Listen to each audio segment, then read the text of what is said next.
à tous, j'espère que vous allez bien. Bienvenue sur After Fight. On se retrouve aujourd'hui pour une nouvelle vidéo, nouveau podcast. J'ai avec moi Yacine Wakil. Yacine, comment est-ce que tu vas? Kevin, After Fight, comment ça va? J'espère que tu vas bien. Tout roule pour moi. J'espère que pour toi aussi. Comment ça se passe en ce moment? Je vois que tu bombardes de vidéos de qualité. Ça fait plaisir et je suis très content d'être sur ce podcast. Eh ben, plaisir partagé. On essaye de fournir un maximum de qualité. Et d'ailleurs, ben, c'est pour ça que j'ai fait appel à toi pour faire cette analyse scientifique, pour proposer ce nouveau concept un petit peu sur After Fight, les analyses scientifiques, parce que tu as une vision du MMA que j'apprécie énormément, Yacine. D'ailleurs, j'invite tous les gens qui ne te connaissent pas à aller déjà sur ta chaîne YouTube, le MMA Secret Lab. Ils pourront apprendre pas mal de choses sur toi. S'ils ne te connaissent pas aussi ton parcours, ben, regardez l'interview que j'ai fait de toi il y a déjà un petit moment. Donc, interview de Yacine Wakil, elle sera en description. Et puis, avant de commencer les analyses, j'ai envie de parler un peu de ton actualité. Je sais que tu es parti du NR Fight, tu as été en Polynésie, et ensuite, là, Mhm. tu es de retour sur Paris, dans le 12e arrondissement, c'est bien ça? Non, alors je vais reprendre. Alors déjà, je suis pas parti du NR Fight, mais ça c'est quelque chose que je vous dirai en temps et en heure, qu'il y a des explications à avoir. Donc je suis pas parti du NR Fight, mais l'activité au NR Fight a cessé. Je suis parti après en Polynésie, effectivement, pour faire le training camp de Florani sur l'OFL, le premier événement, qui s'avérait être un succès, l'événement et même le combat en lui-même. Donc, elle est sortie victorieuse après un 5x5, c'était un main event. Ensuite, après ça, je suis parti en Thaïlande. J'ai organisé les séjours que je fais en Thaïlande avec Profit Holiday, mon agence de voyage. Et depuis le 11 septembre 2023, donc ça fait même pas un mois, je suis encadrant, donc coach de MMA à la Red Team, qui est une salle à Paris de 250 mètres carrés avec une cage, un ring, un gymnase vraiment magnifique, un gym à l'américaine. Je vous invite à regarder le compte Instagram de la Red Team. Et je donne cours là-bas de MMA. Et je m'y plais. Et je vais tâcher de créer des petits soldats et on va avancer sur les compétitions. On vient de s'installer, on vient de commencer. Donc, c'est un nouveau défi, c'est un nouveau départ. Et moi, ça me plaît. Je me sens très bien. Et voilà, donc l'actualité, il faudra la suivre sur le compte Instagram et sur les petites vidéos qui vont arriver incessamment sous peu. Eh ben, en tout cas, je mettrai en lien aussi donc, le description de ce club. Si vous voulez des renseignements, vous n'hésitez pas à les contacter. Voilà. Eh bien, on va rentrer dans le vif du sujet. C'est pourquoi les gens ont cliqué sur la vidéo. C'est les analyses de l'UFC 294. Donc, on va parler de deux combats principalement. Je voulais en parler même de trois, mais du coup, il y en a un qui a sauté. C'est le combat de Nassourdine Imavov vs Ikram Aliskarov. Donc, tu vois, c'est bien qu'on n'ait pas fait la vidéo trop tôt parce que ben, pour le coup, le combat est malheureusement annulé pour notre Français. Mais il y a deux autres combats dessus. Euh, Moi, je suis très hypé par ces combats. C'est ben, Paulo Costa vs Khamzat Chimaev et donc Islam Makhachev vs Charles Oliveira. Toi, déjà, Yacine, c'est lequel de ces deux combats que tu as envie de parler en premier? Déjà, pour commencer, on va parler de Imavov. Je vais juste revenir dessus pour lui souhaiter un bon rétablissement. On a vu que apparemment il était hospitalisé, il était en soins. Donc, on lui souhaite un bon rétablissement en espérant qu'il pourra combattre assez vite. Voilà, ça, c'est quelque chose que je voulais dire. Donc, on en profite pour le dire dans le podcast. Après, pour répondre à ta question, Makhachev, Oliveira, Costa, Shimaev, les deux combats, moi, je les aime bien, mais j'ai plus un intérêt porté sur Makhachev, Oliveira, parce que ça va être un deuxième combat, et comme on dit, toujours un deuxième combat, il y a les deux parties qui vont ajuster techniquement des choses, soit qu'ils n'ont pas faites, soit qui ont été à faire lors du combat. Même si Makhachev s'est imposé au deuxième round par l'étranglement, donc par side shock, sur Oliveira, déjà c'est extraordinaire parce que c'est quand même quelqu'un où M. Oliveira a un ADN sol très élevé. Et ce qui est étonnant, c'est que Makhachev, il a saisi l'opportunité, il l'a soumis, il l'a fait taper. Et Oliveira, il est connu pour avoir fait aussi également beaucoup taper de gens, beaucoup gagné par soumission à une période donnée à l'UFC. Donc je pense que des deux côtés, et ça fait à peu près un an tous les deux qui n'ont pas combattu, enfin un peu moins d'un an, parce que Makhachev il a eu Volkanovski, donc un gros défi, un 5x5, c'était son dernier fight, et Oliveira a gagné par TKO contre Dariush. Donc on va voir ce que ça va donner des deux côtés, niveau confiance, niveau préparation. De toute façon, on va pas se mentir. Ça, c'est un combat, je pense, les deux savaient qu'ils allaient se retrouver. Parce que c'est un combat qui est vendeur. C'est l'ancien champion des 70. Makhachev lui a enlevé sa ceinture. Donc, contender. Et Oliveira, maintenant, il faut absolument qu'il rectifie le tir, si c'est possible pour lui, pour continuer peut-être dans une trilogie, une quadrilogie, etc. Mais en tout cas, des deux côtés, je pense que c'est quelque chose qu'ils ont envisagé, les deux coins et les deux combattants, depuis un bon moment. D'accord. Justement, dans le premier combat, on avait cette opposition de le lutteur vs le Jujutsuka, même si on sait que Charles Oliveira, il est polyvalent, il a un très bon striking, on l'a pu voir avec sa position un peu de Muay Thai, connecté Michael Chandler ou même, je crois, c'est Justin Gaethje. Enfin voilà, on voit qu'il rivalise même en striking. Mm. Il y avait des incertitudes lors du premier combat.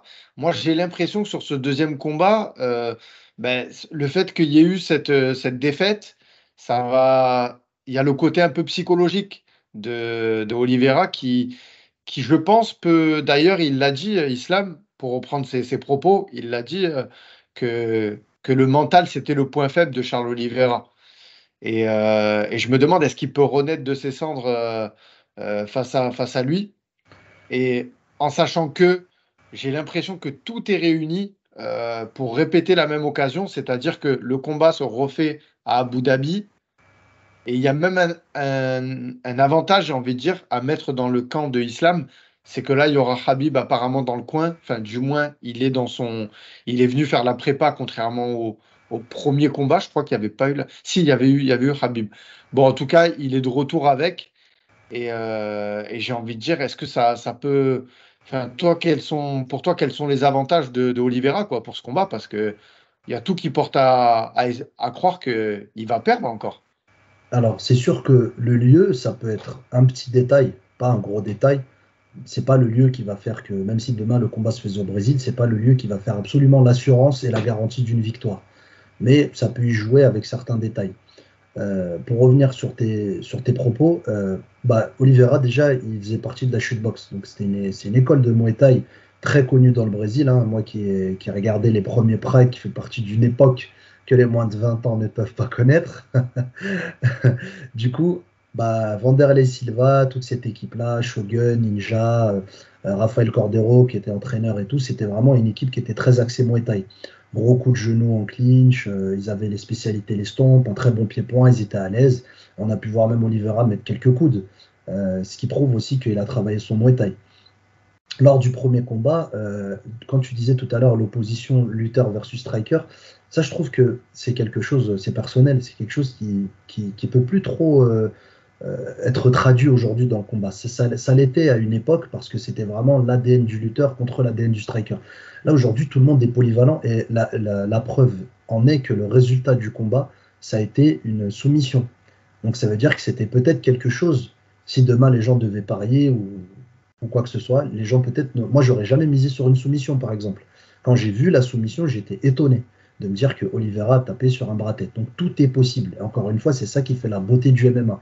C'est qu'on sait même pas, on peut même pas prédire ce qui va se passer, la manière dont ça va être gagné. Et c'est ça qui est beau dans le MMA. C'est ça qui est très beau et c'est ça qui fait que justement le MMA, il faut vraiment être le plus large possible au niveau de ses panels techniques et ses skills pour pouvoir espérer empocher une victoire. Ouais, ne pas laisser la marge d'erreur ou une place au doute sur un style, quoi. Voilà. Ouais. Après, Et ouais. psychologiquement, Makachev, vu qu'il a gagné une fois et de cette façon, c'est Ah, peut-être pour ça qu'il parle de mental, parce que effectivement, Oliveira, après la conférence de presse, on l'a vu s'excuser, dire qu'il a eu tort, que c'est de sa faute à lui, etc.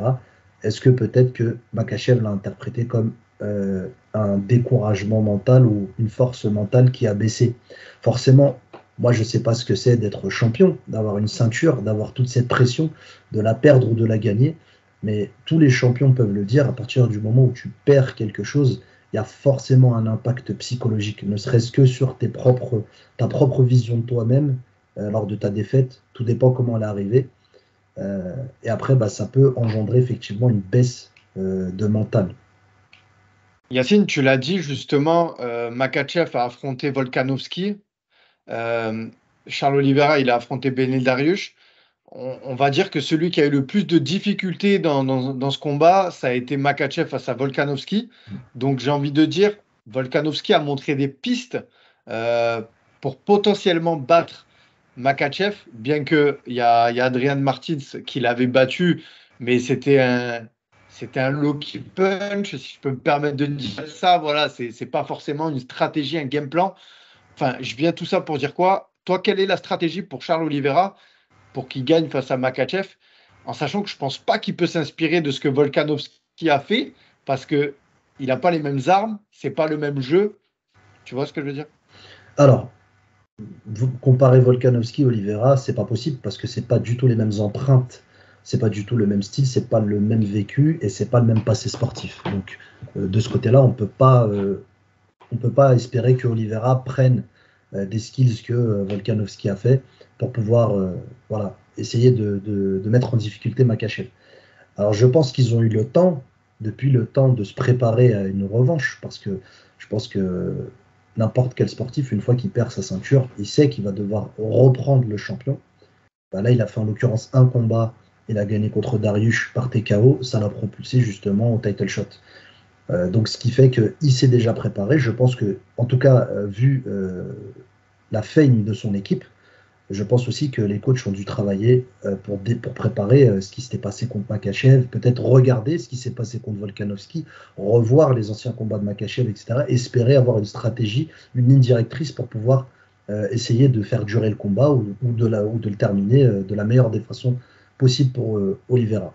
Alors Makhachev, il a eu aussi un combat dur, c'est-à-dire qu'en termes de... Moi, je fonctionne beaucoup en statistique et en termes de rounds.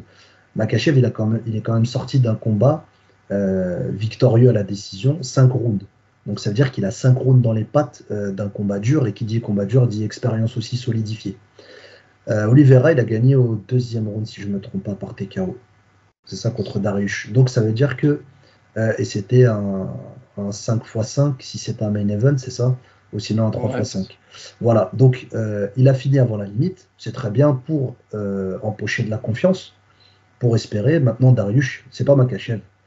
Donc du coup, au niveau des statistiques, moi je dirais plutôt que Makhachev, je le mettrais plus en gagnant, parce que je me dis que Makhachev, bah, il a quand même fait synchrone avec Volkanovski, un Volkanovski qui lui a donné du fil à retordre. Moi j'étais super impressionné du combat et j'étais vraiment stupéfait de ce qui s'est passé. Les takedowns où il rebondit, il scramble, ça a inspiré plein de gens après derrière. La guerre au niveau du debout, tu vois, avec les trajectoires de Volkanovski à rentrer dans les trous, au-dessus des épaules. Vraiment, on sent que Makhachev, il a vraiment eu un petit taureau en face de lui. Il a eu vraiment un petit taureau à gérer. Et à chaque fois qu'il retournait dans son coin, confiant, mais quand même, faut l'arrêter, Volkanovski. Hein. C'est pas quelqu'un que tu arrêtes comme ça. Hein. C'est un bus, ce gars. C'est un petit bus. Donc, pour revenir à ce qu'on disait, moi, je pense que Makhachev aussi, il était après la victoire contre. Et vu le type de combattant que c'est, vu l'ADN de ce type de combattant, vu la famille, enfin, il est quand même avec la famille Nurmagomedov, il est quand même cette ambiance d'Aguestan, tout ce truc-là. Ça, c'est des gens qui préparent déjà leur prochain adversaire ou les revanches, déjà. Donc, il y a dû déjà avoir aussi un travail de leur côté. C'est ça qui va être bien, c'est que le jour du combat, on va voir qui a fait quoi, qui a travaillé de quelle façon, on va voir ce que ça va changer. Est-ce que ça va aller plus vite que la première fois? Est-ce que ça va prendre plus de temps? Est-ce que ça va confirmer le fait que Makhachev domine? Est-ce que Oliveira va nous sortir quelque chose? Ça, on ne peut pas savoir comme on n'est pas dans les training camps, on peut se baser que sur les petites vidéos de présentation, mais bien entendu, comme toute recette de cuisine, il y a les petits secrets qu'on ne dévoile pas devant les médias. d'accord. Eh ben, écoute, il me semble qu'on a été complet sur ce combat-là. Ben, je vais te demander un pronostic ou peut-être un pourcentage, si tu devais donner vainqueur Makhachev, Un, Oliveira. un pourcentage, je t'en donnerai pas, mais je t'en donnerai pas parce que je peux pas être sûr, tu vois, c'est tellement incertain. Par contre, ce que je peux te dire, c'est que moi, je mettrais plus, comme on dit l'expression, je mettrais une pièce sur Makhachev une deuxième fois. La première fois, je me souviens, avec un ami que je salue, Pierre Serrano, qui est aussi coach de MMA, on avait vu le combat ensemble. Et du coup, moi, j'avais dit Makhachev et lui avait dit Oliveira. Voilà. D'accord. Donc cette fois-ci, Makhachev, ben moi je vais Euh, aller dans ton sens, hein. Je vais aller dans ton sens et je vais même aller plus loin. Je pense que cette fois-ci, il pourrait le terminer en striking. Voilà. Ça Ah, c'est rajouterait un possible. peu de. Voilà. Mais comme tu as dit, c'est la beauté de ce sport, c'est que, et en plus avec ces athlètes qui sont complets, on peut s'attendre à tout. Voilà. Pour Islam Makhachev vs donc Charles Oliveira. On va passer au deuxième combat. Ça, c'est un banger, clairement. Paulo Costa vs Khamzat Chimaev. Je sais que tu avais, il me semble que tu l'avais analysé le combat de Paulo Costa contre Adesanya. Tu avais parlé Euh, des low kicks. Tu as parlé euh, beaucoup des low kicks de Adesanya et tu as fait une vidéo sur ta chaîne où justement tu t'es servi un peu des exemples qu'il a mis en place, qui pour moi est le plus beau combat d'Adesanya face à Paulo Costa en termes tu vois, de gestion, répartition des kicks. Moi, j'avais fait une analyse, j'avais appelé ça une analyse scientifique, j'avais analysé Adesanya, son système d'entraînement. J'avais fait des recherches, j'avais vu que c'était un combattant très complet, il faisait de la lutte, il faisait du sol, enfin, toutes ces choses-là que j'avais mis en place sur la vidéo. Le combat de Costa en faisait partie, mais je crois que c'était une toute petite partie qui a été D'accord. mise dans la vidéo. Tu pourras d'ailleurs, enfin, les gens, les auditeurs pourront la regarder s'ils veulent. Concernant Costa et Shimaev, c'est vrai que c'est un combat qui est aussi intéressant parce que c'est deux grandes gueules, c'est deux clasheurs, c'est deux mecs. Tu te souviens à l'époque où Costa a pris la ceinture blanche en la jetant sur, Ouais. euh, Sur sur Adesanya. Adesanya, et Adesanya qui l'a terminé en montée sur un TKO, et après derrière, voilà, qui lui a fait comprendre en gros que son jiu-jitsu, bah, il lui a pas servi à grand chose parce que il a touché debout, il a connecté, il a réussi à prendre une montée, il a suivi et il a gagné le combat. Il lui a fait comprendre que jiu-jitsu et MMA c'était deux sports différents, Bien mais d'une sûr. façon très brutale, très classique, très business. C'est-à-dire, c'est vraiment pour plaire au public. Après, c'est un sport de combat, donc faut pas non plus rêver, hein. Les combattants, ils se mettent des coups, de part et d'autre pendant le fight. Donc forcément, il y a cette rage qui sort après le combat où voilà, tu as voulu m'humilier en me jetant une ceinture blanche, je t'ai humilié en te mettant TKO en montée. Donc Costa, c'est quand même une grande gueule, mais Shimaev encore plus, parce que Shimaev, il est sur une série de victoires. Euh, Invaincu. son combat contre Burns, qui a fait couler de l'encre. C'est-à-dire que les gens étaient très étonnés de voir que ça a duré 3 rounds, qu'il y a eu des aspects où Burns a quand même montré a du cœur dans les échanges, et on voyait Shimaev se faire gronder par son entraîneur. On a vu un aspect du combat qui était du Shimaev, du nouveau Shimaev. D'habitude, on a l'habitude à ce qu'il domine vraiment Bien sûr. de A à Z. Là, on l'a vu quand même passer dans une difficulté et sortir un côté intéressant, comme tu disais tout à l'heure, ce côté mental, ce côté combativité, qui a fait que bah, voilà, il a terminé jusqu'au bout avec les échanges, même si c'était des fois un peu bagarre, comme le disait son coach. Il a quand même fait le fight. Il a gagné après la décision. Bien Donc, sûr. du coup, Costa Shimaev, les deux, moi je sais qu'ils n'ont pas combattu depuis à peu près un an, depuis août 2022, donc ça fait à peu près un an. Donc, comme on ne les a pas vus depuis un an, forcément, des deux côtés, peu importe qui gagne ou qui perd, il y a une marge de progression, à mon avis, phénoménale. Shimaev, on peut le suivre sur les réseaux sociaux, il partage, il a été en Thaïlande, il est à Abu Dhabi en ce moment, ou à Dubaï, je pense. En tout cas, il est aux Émirats Arabes Unis. Donc, c'est quelqu'un qui n'arrête pas de s'entraîner. Puis, il fait beaucoup la promotion de son système d'entraînement, qui est, je crois, qu'il s'entraîne 6 heures par jour. Si je ne me trompe pas, dans une Alors interview de là, 6 sur heures. ce que j'ai pu me renseigner, apparemment il a changé sa méthode d'entraînement. D'ailleurs, ben, c'est Clément Marcoux qui en fait part dans ses lives, où il a dit justement qu'il travaille moins, justement, contrairement à avant, tu sais, quand il était au All-Star Gym en Suède. Donc apparemment, la méthodologie, c'est plus pareil. Il travaille par thème, alors qu'avant, il faisait pour faire. Euh, Il y a aussi un changement de catégorie hein, dans ce combat qu'il faut prendre en compte. Moi, je Hmm. voulais te poser cette question. Est-ce que toi, tu te bases sur le combat de Burns pour évaluer le combat ou les clés pour battre Chimaev si tu es dans le clan de Costa? Bah, tu vas te baser sur ça parce que forcément, ça peut être un critère de réussite comme un critère justement qui complique la chose. Parce que la catégorie de poids, forcément, si tu es habitué à disputer un combat dans une catégorie de poids, tu as affaire à des physiques et à des morphotypes qui sont différents. Et en réalité, Costa, il est quand même, on va dire, assez musculeux. On va dire, il est un peu comme Burns. C'est un peu le même style de physique. C'est les Brésiliens très musclés, très trapus. Et Burns et Shimaev aussi, apparemment, de ce qu'on voit là sur les vidéos, ils se vantent d'avoir créé pas créé parce que c'est pas le mot adapté, mais en gros d'avoir travaillé et d'avoir pu bénéficier d'un physique différent de ce qu'il avait quand il a rencontré Burns. Donc ça aussi, ça veut dire que c'est du travail qui a été mis en amont et il y aura du résultat forcément. Maintenant, encore une fois, il a disputé le combat contre Burns, il a fait ses rounds, il a gagné, il a réussi à mener le combat comme il fallait. Et je pense qu'un lutteur de la trempe de Shimaev, c'est quelqu'un qui lutte avec des lourds ou des gars de son poids ou peut-être même plus légers.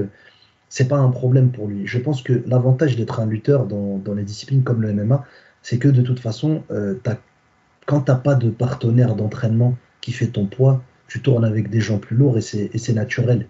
Et tu développes des aptitudes comme la rapidité, l'endurance de force, la force physique aussi.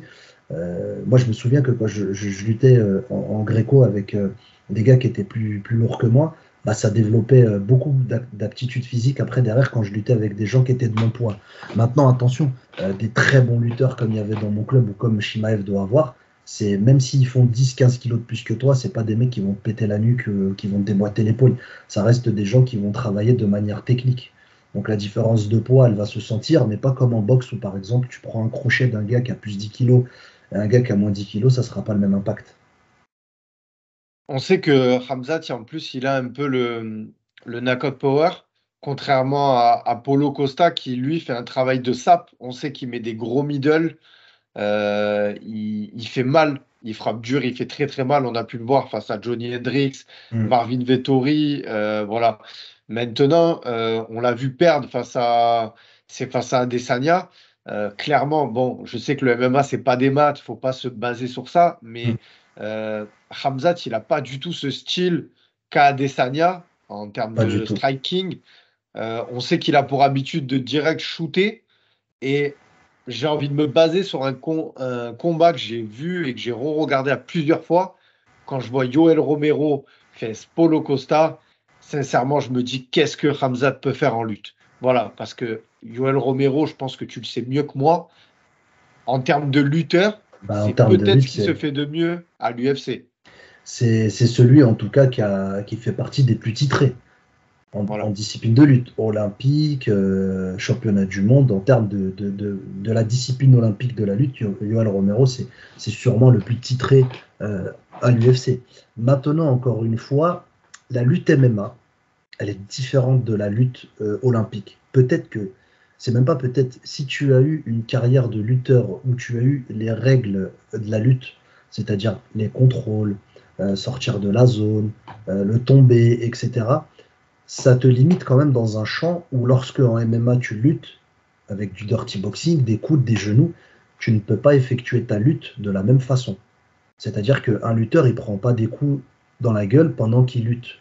Un lutteur, il travaille avec les contrôles, à la rigueur, il peut prendre une espèce de baffe, un coup de tête. Voilà, c'est des coups de vis qui existent chez les lutteurs. Mais maintenant, des vrais coups, avec des points fermés, des trajectoires comme les coudes, les genoux en clinch que tu peux avoir au dirty boxing, ça fait que ta lutte, tu dois être très explosif au niveau de ta lutte et être assurant, pas à 100%, mais à 1000%. Et ça peut aussi d'un côté expliquer pourquoi Romero, des fois, a peut-être eu du mal à avoir cette liaison en lutte, même s'il a fait énormément de takedowns, et c'est incroyable en lutte comment il était au-dessus de tout le monde, mais ça peut expliquer aussi ça.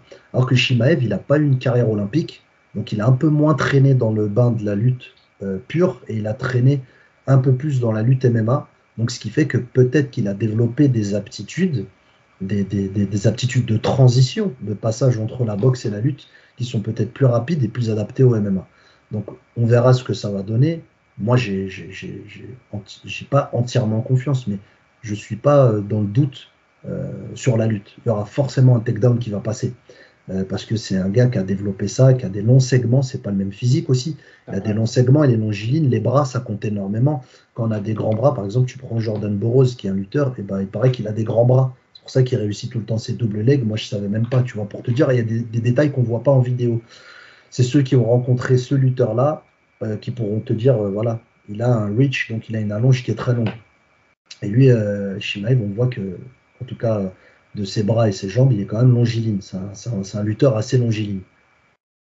En tout cas, moi, voilà, j'ai hâte de voir est-ce que cette fois-ci, il va avoir une autre stratégie mise en place par Hamzat parce que tout le temps, ses combats, c'est un middle, il change de niveau, direct, il saisit, il essaie de prendre en gréco, il renverse.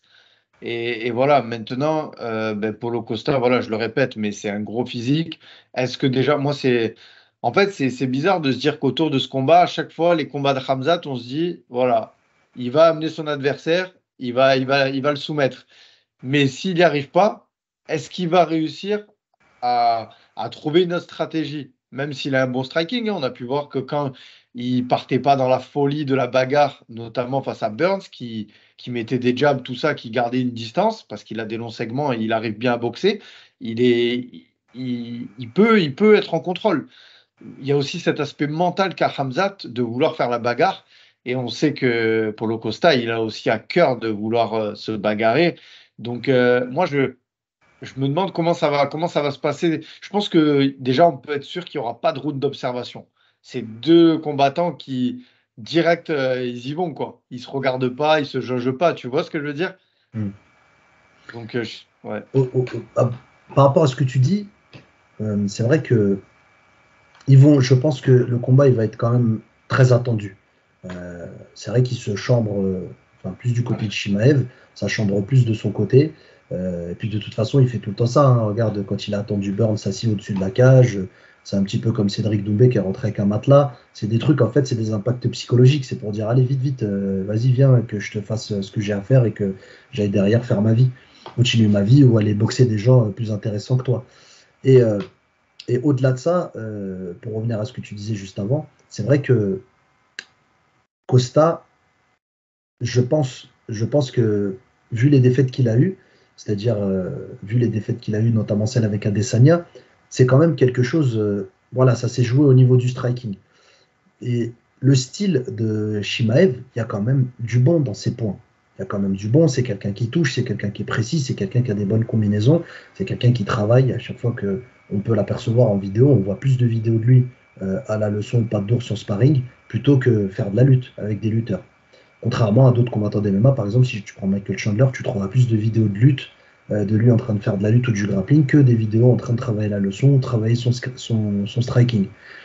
Et je sais pas, mais tout ce que je peux te dire, c'est que si cette combinaison, entre guillemets, cette chorégraphie qu'il a, c'est-à-dire boxer, coller, amener au sol, essayer de soumettre, elle fonctionne, elle a toujours fonctionné, c'est un capital confiance qu'il a. Donc ça veut dire que vu qu'il a beaucoup gagné de cette façon avec son schéma, il est confiant dans son schéma. Et c'est comme dans tous les sports, footballeur, basketteur, baseball, handball, ce que tu veux, où le gars, il a une dynamique, une force qui fait que c'est tout le temps la même chose. Je vais revenir à Jordan Burroughs. Jordan Burroughs, il fait que des double legs, tout le temps. Tout le monde le sait. Tout le monde le sait. Il n'y a personne qui ne sait pas que Jordan Burroughs ne fait pas de double leg. Il suffit de regarder tous ces combats au JO, championnat du monde et tout. Tous ces combats de lutte. Mais malgré ça, il le fait, il continue à le faire, il gagne comme ça. Et ça veut dire que c'est de l'affûtage technique, de l'affûtage de gestion de tout cet aspect de combat qui se passe dans la cage. C'est-à-dire que ce schéma-là, il ne l'a pas répété une fois, il a dû le répéter 1 million de fois à l'entraînement. Ça sort en combat, c'est confiant en combat et ça fonctionne et il gagne comme ça. Donc on ne sait pas trop ce qui va sortir, on ne peut pas prédire l'avenir. Mais en tout cas, si c'est un protocole dans lequel il a confiance, forcément, il va peut-être refaire la même chose. Et si ça remarche, bah, qu'est-ce que tu vas lui dire? Il gagne à chaque fois. Il Ouais, c'est gagne, clair. il gagne à chaque fois tant que lui, il gagne et que son camp à lui, que son style fonctionne. C'est comme ça qu'un combattant d'MMA s'affirme tout au long de sa carrière. Ouais, puis là, il y a beaucoup de pression autour de ce combat. Moi, je ne sais pas ce que tu en penses, mais c'est un combat. Ça fait longtemps, tu vois, que j'ai pas attendu un combat hors choc français, hein, je parle, hein, Mm. tu vois. Bien sûr, j'attendais des John Jones, Cyril Gane, mais là, clairement, ce combat-là, ça fait longtemps, ouais, ça fait longtemps que j'ai pas attendu un combat, donc il y a beaucoup de pression. Les enjeux, ils sont énormes. Et Khamzat, ben, moi, ce qui me rassure, c'est que voilà, il s'entraîne intelligemment, contrairement. Enfin, je ne veux pas critiquer la méthode du All-Star hein, qu'ils avaient avant, mais on voyait beaucoup de combattants arriver en surentraînement le jour J. Là, pour le coup, ça ne va pas y être. Il a changé son équipe. Donc voilà, il a pris des sparring. Ben, j'avais envie de parler de Baysangour, Shamsudinov, qui est aussi un très bon combattant. Donc voilà, je pense que tout. Il est sur Dubaï depuis un moment. Je sais qu'il y a du décalage aussi.